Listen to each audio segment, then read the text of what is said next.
سيدنا ونبينا محمد القدر العظيم وعلى آله وصحبه وسلم تسليما كثيرا. اللهم فقهنا في الدين وعلمنا التأويل وألهمنا رشدنا يا رب العالمين. In our lessons on Maraqi al-Falah, شرح نور الإيضاح of Imam الشربلالي رحمة الله تعالى عليه, we've reached باب الصلاة في الكعبة, the chapter on praying in the Kaaba, and it also encompasses praying on the Kaaba. So he says in the matan, صح فرض ونفل فيها, both the fard and the nafl are valid in it. وكذا فوقها, and likewise on top of it. So he says in the commentary رحمه الله, قدمنا من شروط الصلاة استقبال القبلة وهي الكعبة. We've mentioned before in the section on the conditions of prayer, the condition of facing the Qibla, and the Qibla is the Kaaba. والشرط, and the condition with respect to having faced the Kaaba, is استقبال جزء من البقعة من بقعة الكعبة أو هوائها. And the condition is to face some part of the area of the Kaaba or or what is above it, right? Literally the air above it, right? Or below it, likewise. أو تحتها, right? So the Qibla, the Kaaba is Qibla, from below to the bottom of the earth and above to the highest of the heavens.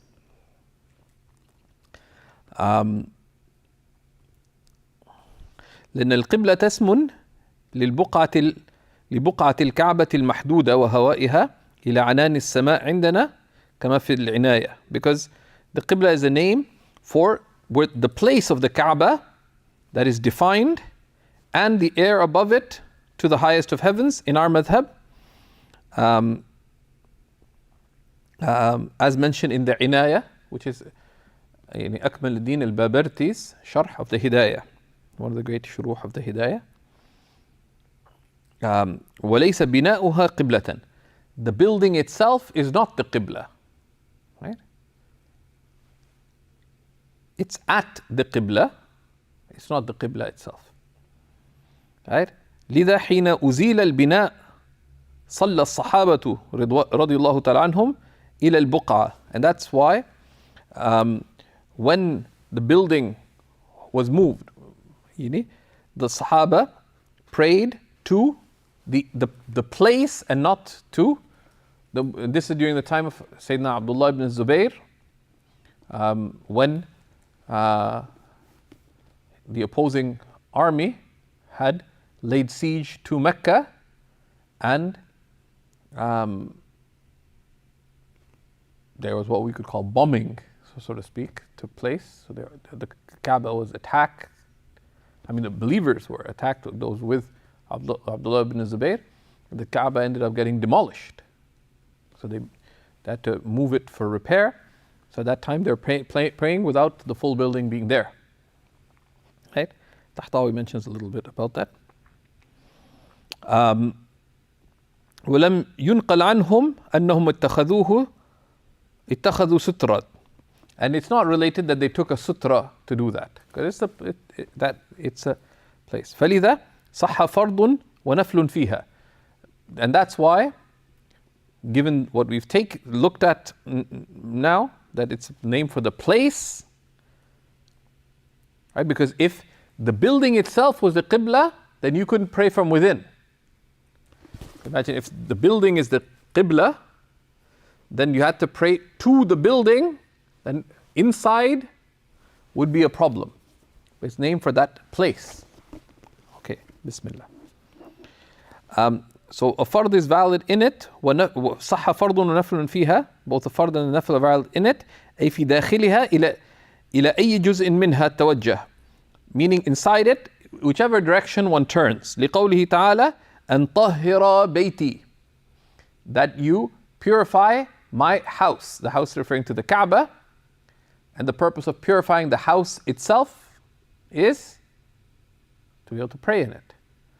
Right? And the Baytullah specifically refers to the Kaaba itself. And by implication, what is around it? Right? لأن الأمر بالتطهير للصلاة فيه ظاهر في صحتها فيه. Because the command to purify it, meaning the Kaaba, for the prayer is evident, ظاهر, in the validity of the prayer in it.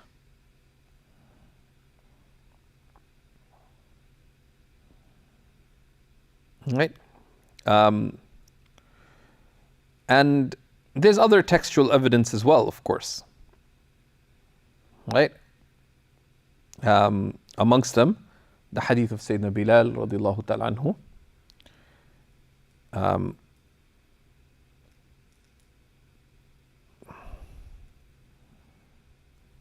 The Prophet ﷺ entered the house, the Kaaba, and prayed in it. Right? It's related by Imam al-Bukhari and Muslim and others. You know, upon the Fath of Mecca. And the argument is, well, that was nafil. Right? And that's addressed by al-Tahtawi. Because that establishes that prayer is valid in it. And there's nothing unique.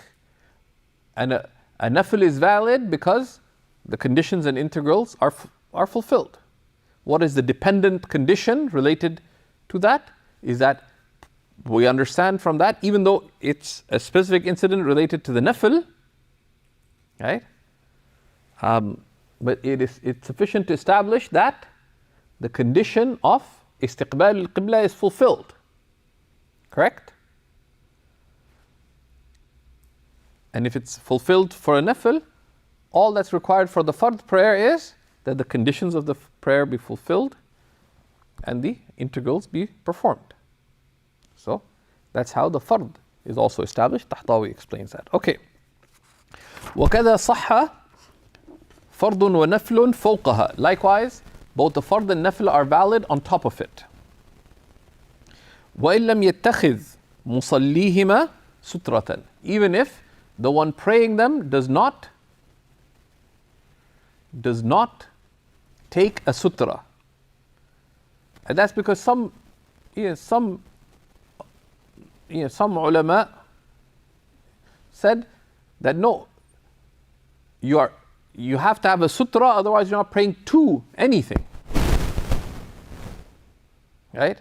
But that's why if you look at the definition, that the شرط الاستقبال أن يكون جزء من بقعة الكعبة مسامت لوجهه, that any part of the area of the Kaaba be in the direction that you are facing. That's fulfilled. There doesn't have to be an end point there. Right? So let's say in the Kaaba, let's say the door were open, you're praying towards the door. Are you praying away from the Qibla? No, because you're still within the buq'a, the place of the Kaaba. Even if, let's say, you don't have to be facing its wall. Like say if the door were open. Right? Okay. That's why the sutra is mentioned. لما ذكرنا. لكنه مكروه. Right? Right? So he said, likewise, above it, even if one does not take a sutra, and this applies to within, but particularly, and above, because above there's no wall. Right? Above, there's no wall. So there, even if one doesn't take a sutra, but it's makruh to pray above. لكنه مكروه له صلاة فوقها لإساءة الأدب, because this is a lack of adab. That would entail that the karaha is of tanzih. باستعلائه عليها, by praying on top of it, right? By elevating oneself above the Kaaba. And he says وترك تعظيمها, and by leaving ta'zim for it. So there is اختلاف amongst the متأخرين, and Ibn Abdin had tawaqquf on this. And it comes up to several issues related to ta'zeem. Amongst them, stretching one's feet towards the qibla as well. Because they mention that stretching one's feet towards the qibla has isa'at adab and tark al-ta'zeem. So Ibn Abdin's cautious about it, and he has a bit of tawaqquf. And he cites some of those who incline towards it being prohibitively disliked. But it would appear that praying in itself, praying on top of the Kaaba, without, of course, that's if it's without excuse. Let's say, Sayyidi Umar decided to volunteer to clean the top of the Kaaba, and you were being very thorough, they took the stairs away. And by the time you finished, it's nighttime, and there's no one around, you don't want to raise your voice, you don't want to disturb the people praying, you're stuck there. So can you do nafil till they come? They couldn't find the ladder. Could you pray? Yeah. Bismillah. Right?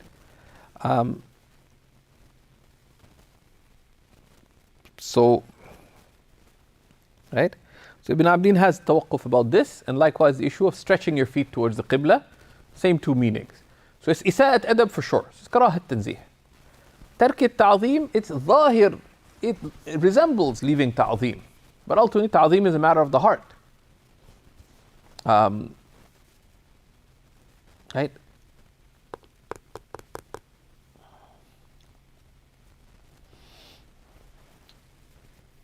Okay. ومن جعل ظهره إلى غير وجه إمامه فيها أو فوقها بأن كان وجهه إلى ظهر إمامه أو إلى جنب إمامه أو ظهره إلى جنب إمامه أو ظهره إلى ظهر إمامه أو جنبه إلى وجه إمامه أو جنبه إلى جنب أمامه متوجها إلى غير جهته أو جهته أو وجهه إلى وجه إمامه صح اقتداؤه في هذه الصور إلا أنه يكره إذا قابل وجهه وجه إمامه وليس بينهما حائل لما تقدم من كراهته لشبهه عبادة الصور وكل جانب قبلة والتقدم والتأخر إنما يظهر عند اتحاد الجهة وهي مختلفة في جوف الكعبة. So whoever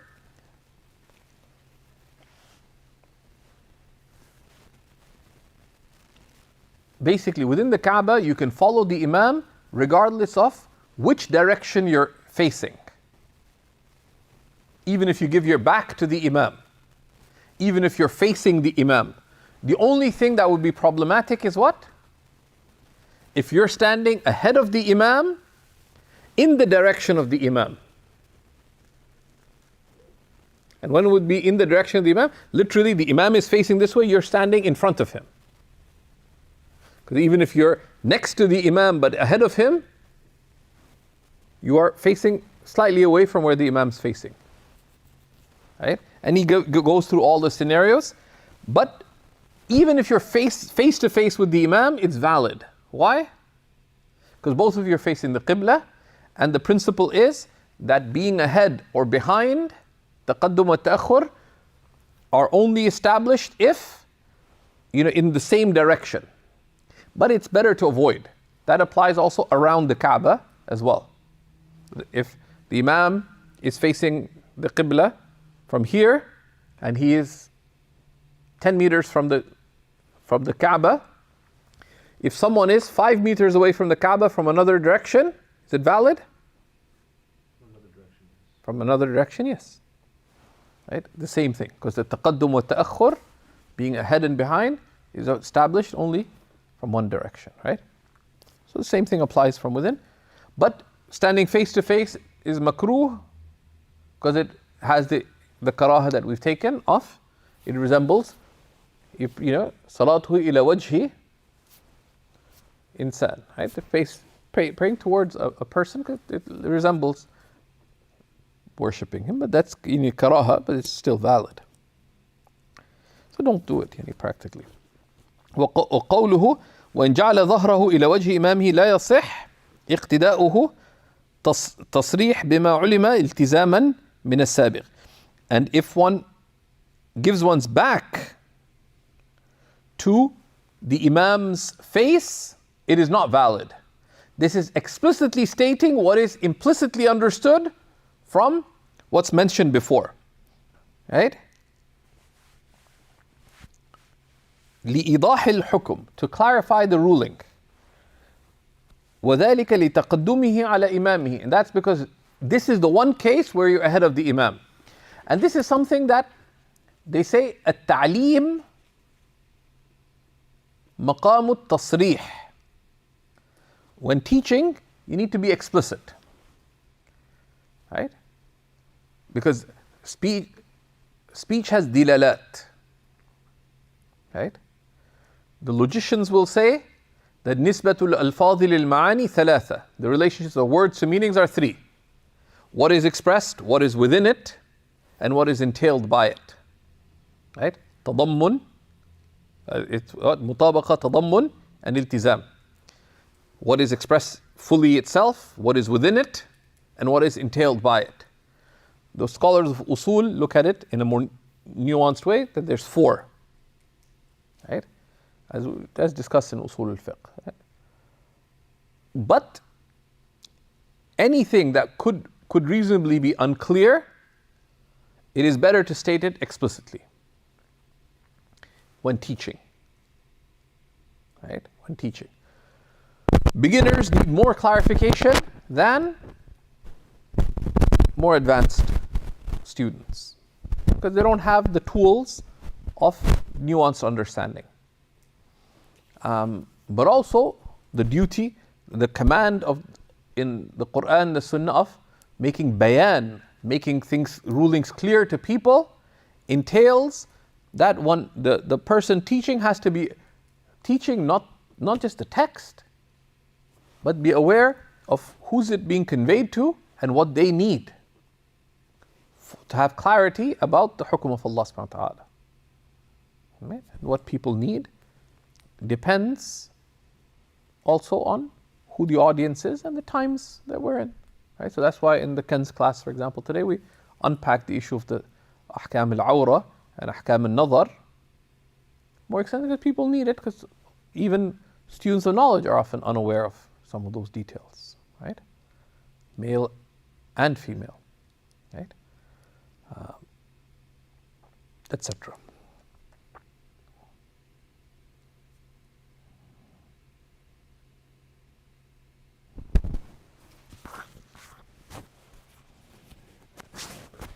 So he says, وَصَحَّ الِاقْتِدَاء لِمَنْ كَانَ خَارِجَهَا بِإِمَامٍ فِيهَا. It is also valid to follow for someone who's outside with an imam being inside the Kaaba. أي في جوفها, meaning within. سواء كان معه جماعة فيها أو لم يكن. Whether, regardless of whether there's some people with the imam inside the Kaaba or not. والباب مفتوح. If the door is open. لأنه كقيامه في المحراب, because it is akin to the person praying within the mihrab. في غيرها, in other than the Kaaba من المساجد. والقيد بفتح الباب اتفاقي. Mentioning the door being opened is incidental. It's not exclusionary. Because what is the actual condition? He says, فإذا, and this he actually doesn't mention what the actual qaid is, but he points to it بالإفصاح. The فإذا سمع التبليغ والباب مغلق لا مانع في صحته. That the shart, what's the condition of صحة الاقتداء? اتحاد المكان حقيقة وحكما والعلم بانتقالات الإمام بسماع أو رؤية أو تبليغ. By either برؤية أو سماع أو تبليغ. By right, that the condition for validly following is that you're in the same place actually or effectively, and the Kaaba is within al-Masjid al-Haram. All of the Masjid al-Haram is makan wahid, is as one place for the iqtida. The whole masjid is considered one place. It's not just the Kaaba. The Kaaba is within the masjid. The whole Masjid al-Haram is one place. So there's ittihad makan already. The remaining condition is al-ilm bi-intiqalat al-imam, to know the movements of the imam, either by seeing him or hearing him, or seeing or hearing those behind him, or bit-tabligh, right? Or there's tabligh taking place, like there's a muballigh. Which is why I said, so فَإِذَا سَمِعَ التَّبْلِيغ, if one hears the tabligh, and the door is, and the door is locked, this does not prevent from valid following because of what we have taken already. But we've also taken, what would be the ruling of this?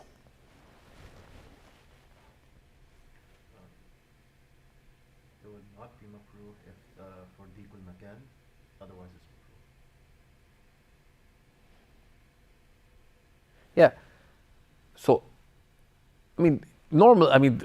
it's very hard to argue that bidiq al-makan, whether inside the Kaaba, like only the imam fits. No, more people than one person fits inside the Kaaba, and they're certainly placed outside the Kaaba, right?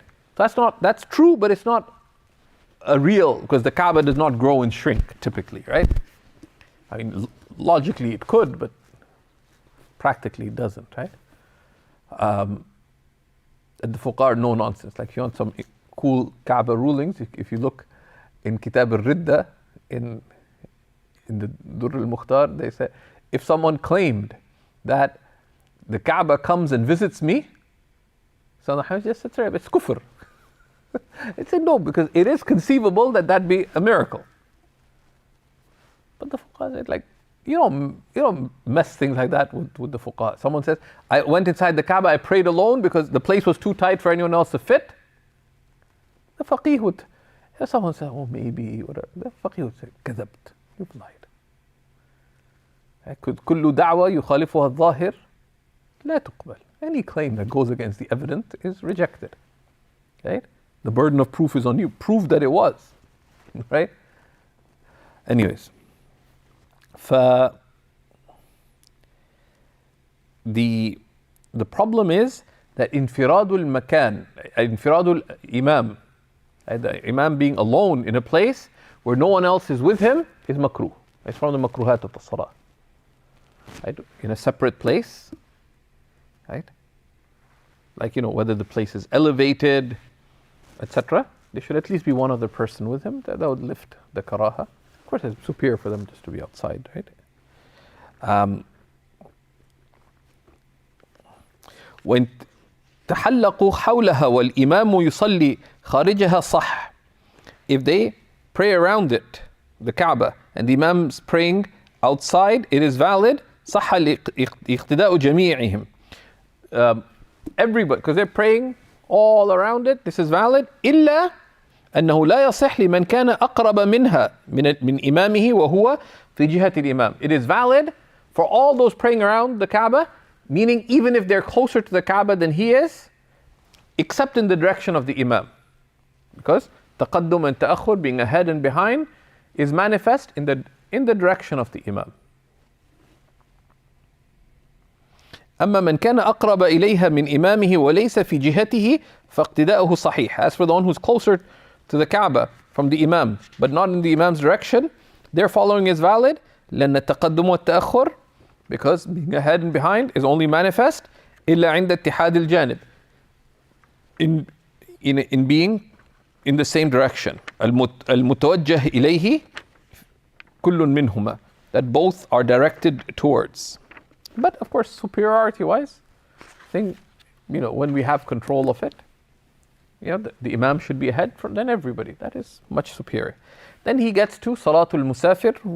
Sorry, today we had to keep it briefer. There's just some contingencies to attend to. So Salatul Musafir, this does require diagramming. People remain confused about the awtan al-thalatha, right? Which are al-watan al-asli, and watan al-iqama, and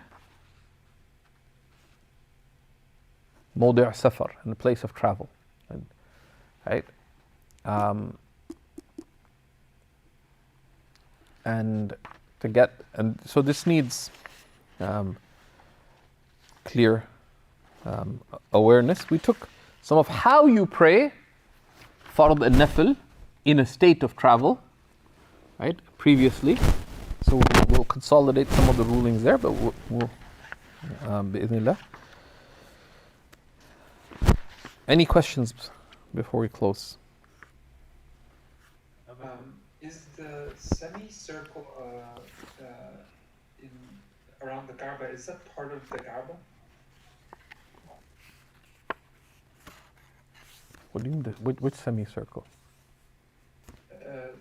The Hatim, is that considered inside as part of the Kaaba, such that one could not pray within the semicircle?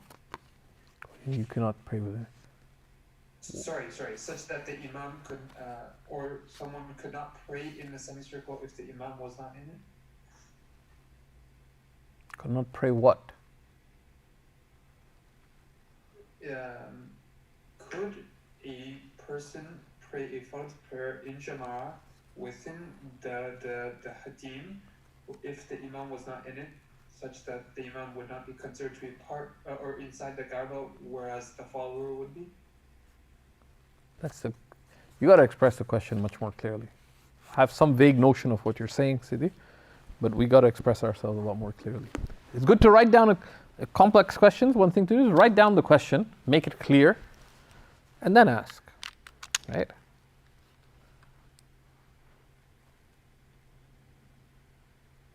So the first question, that's why, think like something that's made up of parts. That's why, clear writing is an evidence of clear thinking, right? And usually people can think clearly, can eventually write clearly.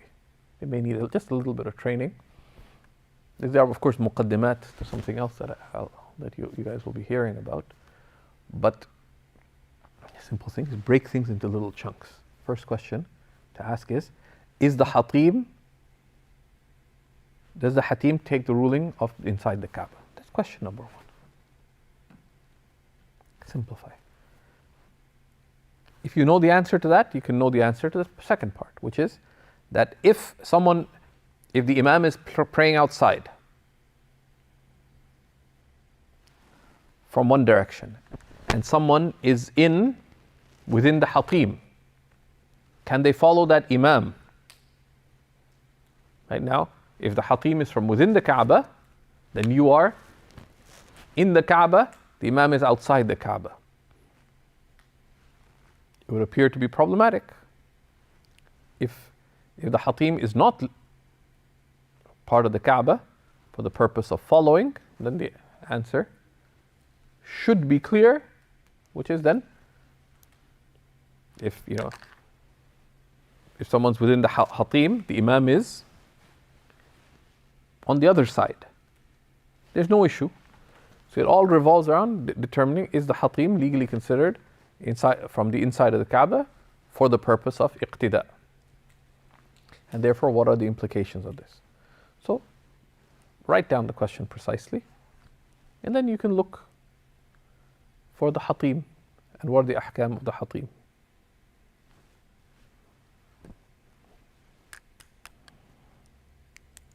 There's good thinking, but needs to be expressed properly, right? Someone finds a diamond, but there's a whole bunch of rock around it. Yeah. Zubayr goes to Zubayr and says, here's a diamond for you. From what we know about Zubayr, they should probably throw it at him. Now, but the wise person would say, it's good, you found a diamond. But before you give it to Zubaydah, polish it a little bit. Sometimes these questions are really, really good, but they need a little bit of polishing. I have a question from Prayer on a Boat. And the other thing just to realize, it's like I had, when I was in Pakistan for 1 month, I was staying, for a little while, I was staying in a house where one of the household members, sadly, would get drunk. So after Isha, he would want to sit and talk with me. And I was kind of hopeful of having some positive influence in it. So he'd have these drunken reflections. A few nights it lasted all the way till just before Fajr time. But he say they say the drunken man says what the sober man thinks. That's what the ulama had a lot of things to write about what drunken people say. Because they say the most interesting of things. Sometimes a lot of the hikmah of the. Anyways, so there's no such thing as a complex idea. Right? Because everything logically is just a sum of steps. So when you think of this complicated question, there's multiple parts. Break it down into its little parts. And then get the definition of each part, and you're like halfway or 2/3 of the way towards the answer.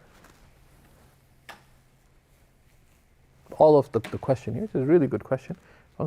What is the legal ruling of the hatim? Like, or more precisely, is the hatim considered legally to be from within the Kaaba with respect to the rulings of praying in it and following,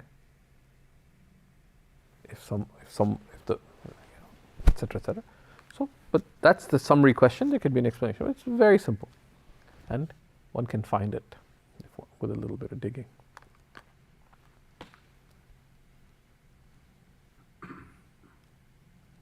Now, practically, they won't let you do it.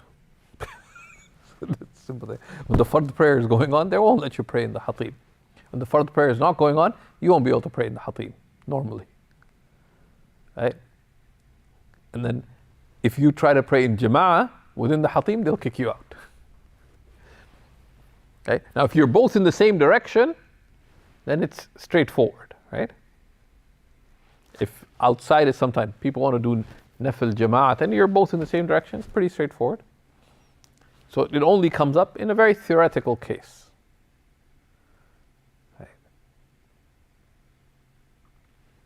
But you can find it. Practically, if you're stuck in the hatim, the imam's leading from some other direction, get out.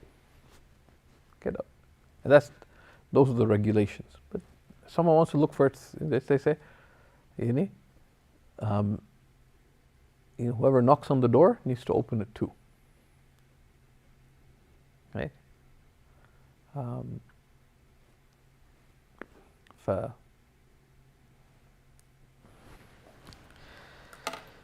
Inshallah. Sallallahu ala sayyidina Muhammad. Any other questions? Okay. So it was mentioned that if the boat moves and the qibla changes, then people have to move and face the qibla. So I'm wondering if there's a jama'ah and the qibla moves so that it's behind the imam, let's say the boat goes 180 and the imam turns to face the jama'ah, are their prayers invalidated? Why? Because they're in front of the imam, they'd have to turn to face the qibla or possibly turn and then move behind the imam, or is their prayer just invalidated the other way because they're in front of the imam in the direction of the qibla? Now, there's a practical reality that ships, a boat large enough that people could be praying standing on it. Have you ever done sailing? Ferries. Hmm? Like a ferry.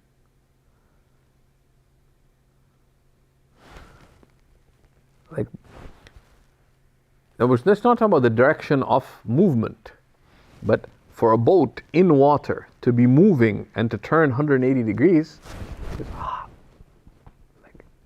that's highly, right? But if there's like a long suck and it even turns like, 18 degrees, then it's possible that some people in the suck would be in front of the imam. That's a big boat.